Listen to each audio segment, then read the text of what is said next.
오늘의 사연 지금 바로 시작해 볼게요. 때는 오래전 화창한 봄, 당시 30이 되기 직전에 저는 집에서 놀기만 하면서 부모님의 재산을 갉아먹는 변변찮은 사람이었습니다. 취직은 뒷전이고 하루하루를 낭비하며 살고 있었어요. 아르바이트도 안 하고 버는 돈 하나도 없이 그렇게 부모님 등골을 빼먹고 있었습니다. 집안의 가장인 아버지가 직장 내에서 사고로 손을 못 쓰게 되어서 그 길로 은퇴를 하시게 되었고, 저는 졸지에 집안 지원이 끊기게 된 건 물론이고, 장남이던 제가 가장 역할을 해야 하게 돼서 취직을 할 수밖에 없었습니다. 돈을 많이 벌고 일이 힘들고 쉽고를 떠나서 당장 취직시켜줄 수 있는 회사를 찾았어야 했지요. 부모님 돈으로 편하게 살고 싶었는데 그걸 못하게 되었습니다. 그렇게 일자리를 구하다가 정말 작은 무역회사에 취직을 하게 되었습니다. 아버지랑 같이 일하던 분의 소개로 그분의 먼 친척 되는 사람이 사장으로 있는 회사였어요. 규모가 정말 작은 회사였기에 사무실도 그렇게 크지 않고 사원수도 많지 않았습니다. 면접에서도 별로 물어보는 것도 없었어서 사람이 급하게 필요한 곳이었구나라는 생각만 했어요. 요즘 같은 불경기에 사람이 왜 이리 급하게 필요할까? 심지어 나 같은 경력도 없고 아무것도 없는 사람을 면접도 대충 보고 뽑을 정도면 이라는 의심이 들었는데 얼마 지나지 않아 이유를 알게 되었어요. 면접날 만난 사장님은 40대 중반의 나이에 키도 185 정도는 돼 보이시고 풍채 좋고 남자답게 생기신 분이었어요. 나훈아 선생님 이미지랑 비슷하다고 해야 하나요? 성격도 엄청 사나이 같아 보였습니다. 면접 보는데 제일 처음 물어본 질문이 술은 좀 마실 줄 아냐? 였으니까요.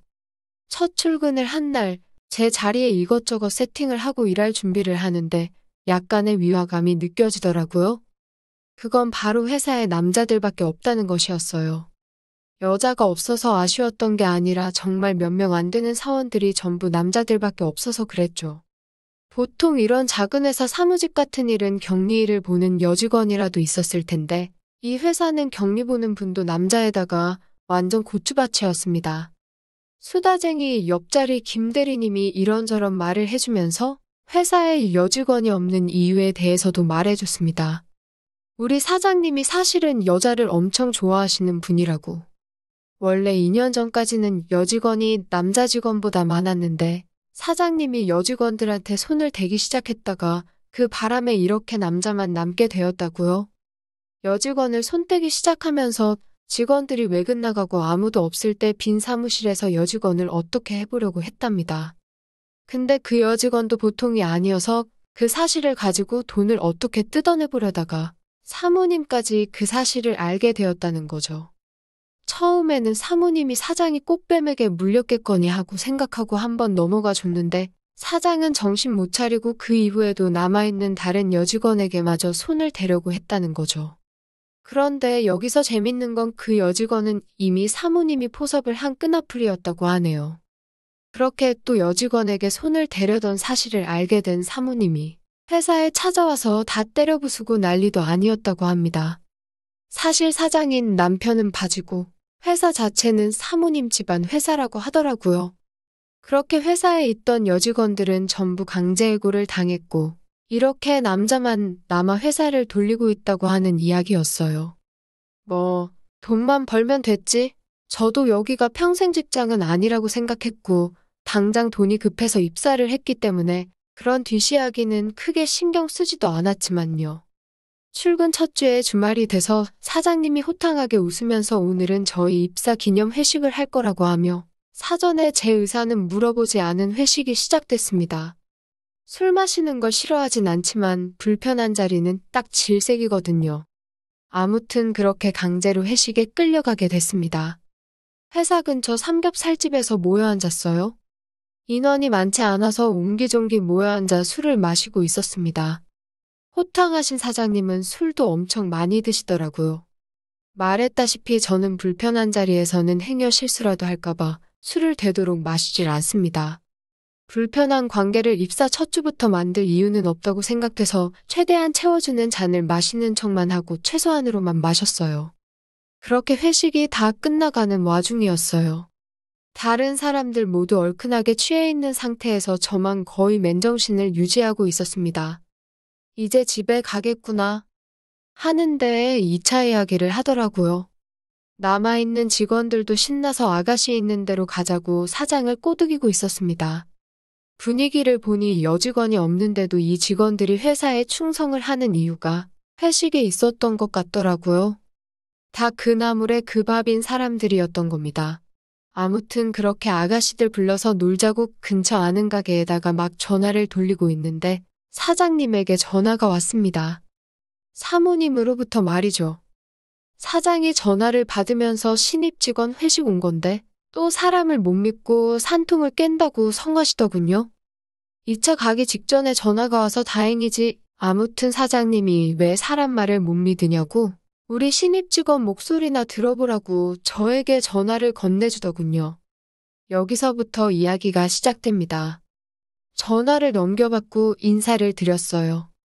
저의 목소리를 듣고 회식 자리인 걸 믿으셨는지 잘 부탁한다며 인사를 해주시더라고요. 그러더니 사모님이 저에게 은밀한 제안을 하셨습니다. 지금부터 제가 하는 말에 우리 남편 못 알아채게 대답만 해요. 알겠죠? 사모님의 질문에 저도 잘 부탁드립니다. 앞으로 열심히 하겠습니다. 라고 대답했습니다. 사모님은 저의 대답을 듣고 저보고 센스 있다고 제법 말이 통하는 사람이라고 하시더니 이어 말하길. 오늘부터 신입씨는 내 스파이예요. 걸리지 않게 잘만 하면 내가 따로 잘 챙겨줄 테니까 내 남편이 뭐 하는지 어디 갔는지 특이사항이 있으면 나에게 보고하세요. 알겠죠? 남편에 대한 신뢰감이 사라져 저에게 사장의 감시역이 되어달라고 제안을 하셨습니다. 오래 다닐 직장도 아니었고 이런 회식 자리 저에겐 불편하기만 한데다가 돈까지 더 준다는데 거절할 이유가 없겠더라고요. 그래서 그렇게 하겠다 했죠. 2차에 아가씨 있는 대로 간다고 했다고 몰래 문자를 드리고 사모님은 첫날부터 너무 티를 낼 수 없으니 대신 사장한테 술을 있는 대로 먹여서 택시를 태워 집으로 보내라고 2차 나가는 것만 막아달라고 부탁을 하더라고요. 주량이라면 어디 가서 지는 편이 아니었기 때문에 아가씨들도 있고 흥이 오른 사장님에게 술을 엄청 먹였습니다. 저는 1차에서도 술을 전혀 입에 안 댔기 때문에 이미 만취한 사장님을 취하게 만드는 건 일도 아니었죠. 택시를 불러 사장을 보내고 저도 집에 돌아왔는데 사모님한테 수고했다는 문자가 도착했어요. 그리고 다음날 통장에 20만 원이 들어와 있었습니다.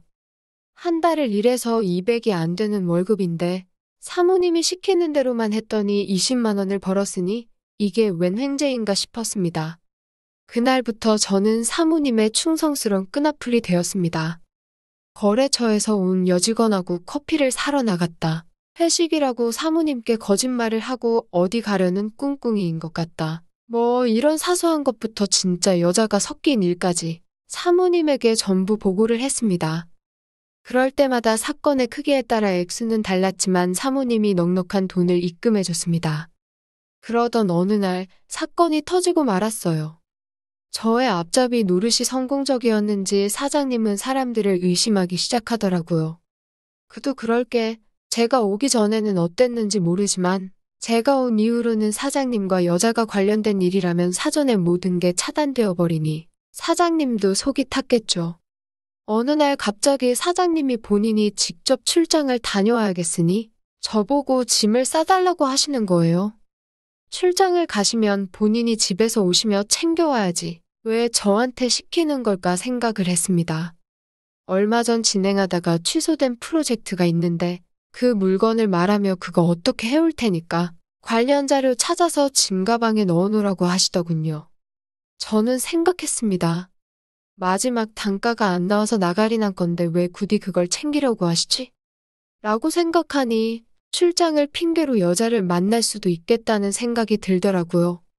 일할 때 쓰던 제 개인 타블렛이 있는데 분실을 우려해 제 핸드폰으로 위치를 추적할 수 있게 해놓은 걸 사장님 캐리어에 넣어놓고 사장님께 타블렛 안에 전부 정리돼 있으니 그거 보시면 된다고 하고 짐가방과 제 타블렛을 넘겨드렸습니다.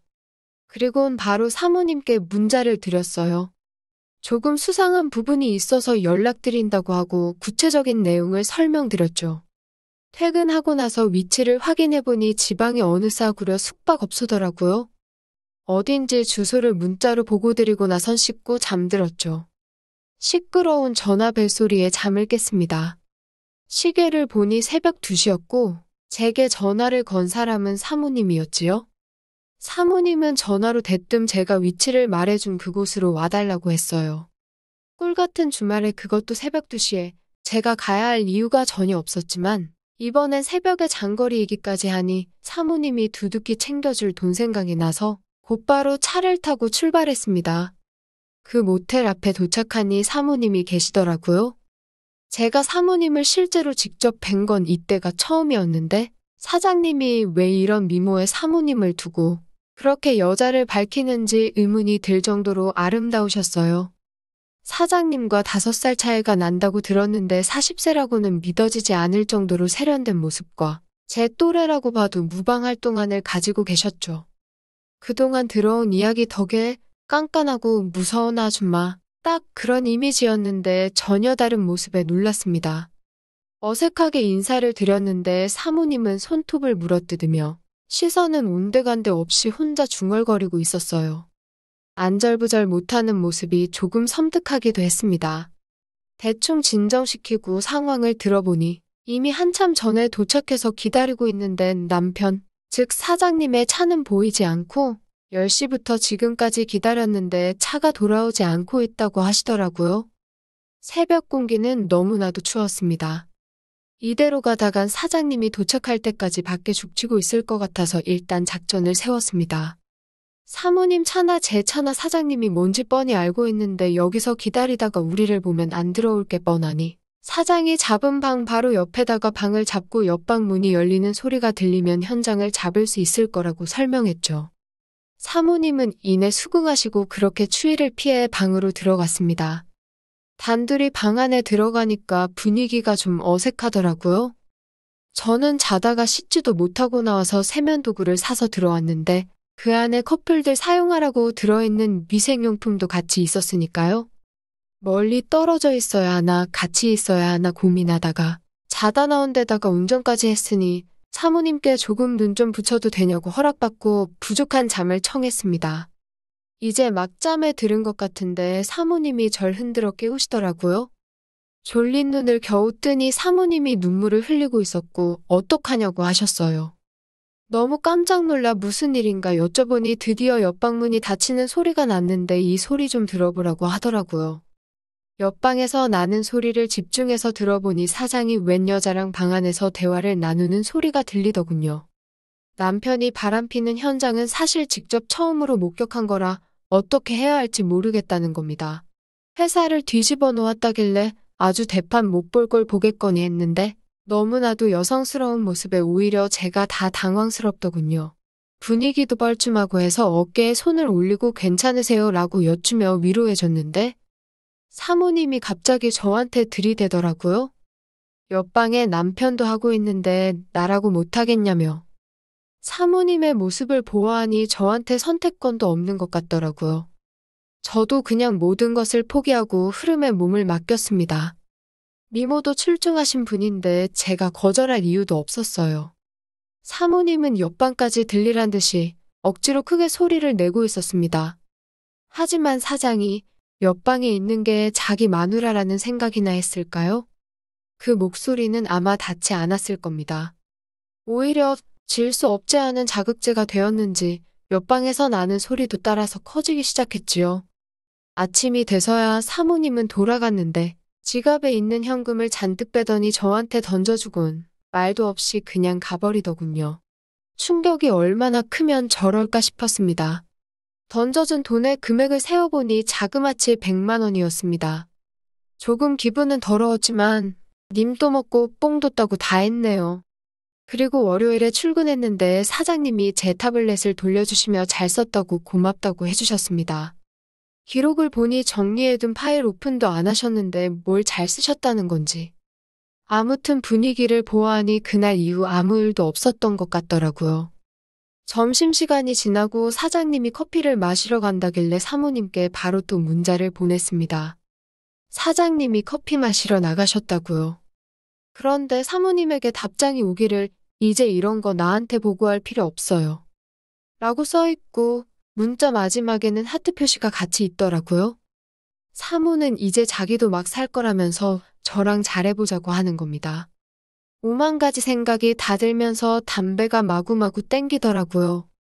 그 길로 나가 줄담배를 피고 들어와선 비어있는 사장실에 사직서를 올려두고 짐 챙겨서 집으로 돌아왔습니다. 오래 있을 생각도 없지만 조금이라도 더 있는다면 좋은 꼴은 절대 못 보겠다는 확신이 생겨서요. 그렇게 집에 돌아와 이제 뭘 하지라고 고민하고 있다가 핸드폰을 봤는데 사모님한테 전화가 거의 50통이 넘게 와 있었어요.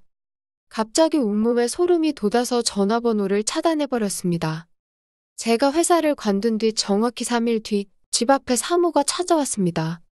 제 주소는 어찌 하셨는지 물어보니 남편 회사에서 제 개인정보를 보고 왔다고 하더군요. 저는 회사를 관두었으니 이렇게 찾아오시면 곤란하다고 이제 연락 안 주셨으면 좋겠다고 말씀을 드렸는데 사모님의 반응이 엄청나더라고요. 마치 그동안 남편을 향했던 집착이 저한테로 옮겨온 것처럼 느껴졌습니다. 이대로 얽혀선 좋을 게 없다고 생각돼서 이 이상 접근하면 경찰을 부를 거고 그날 있었던 일도 사장에게 다 말할 거라고요. 사장은 들키지 않았지만 저는 물적 증거가 될 수 있으니 사모 입장에서 여태껏 잘못은 남편이 했는데 벌은 자기가 받겠다 싶으니 아무 말도 못하고 물러나더군요. 그 뒤로 4년이 지난 지금 정말 가끔씩 연락이 왔지만 최대한 무시하면서 살고 있습니다. 저는 아직도 변변찮은 회사 다니면서 혼자 고군분투하고 있습니다. 어린 나이에 준비된 것도 없이 가장 노릇을 하고 있으니 결혼은 고사하고 연애도 꿈도 못 꾸고 있습니다. 다시 생각해보면 이렇게 힘들게 살면서 독수공방을 하고 있는 내 모습을 보니 사모님과 관계를 계속 유지하는 것도 좋았을 거라고 생각이 되네요. 네? 이 사연을 쓴 이유가 뭐냐고요? 어제 사모님한테 오랜만에 또 전화가 왔거든요. 매번 무시해왔지만 오늘은 전화를 받았어요. 이번 주말에 사모님을 만나러 갑니다.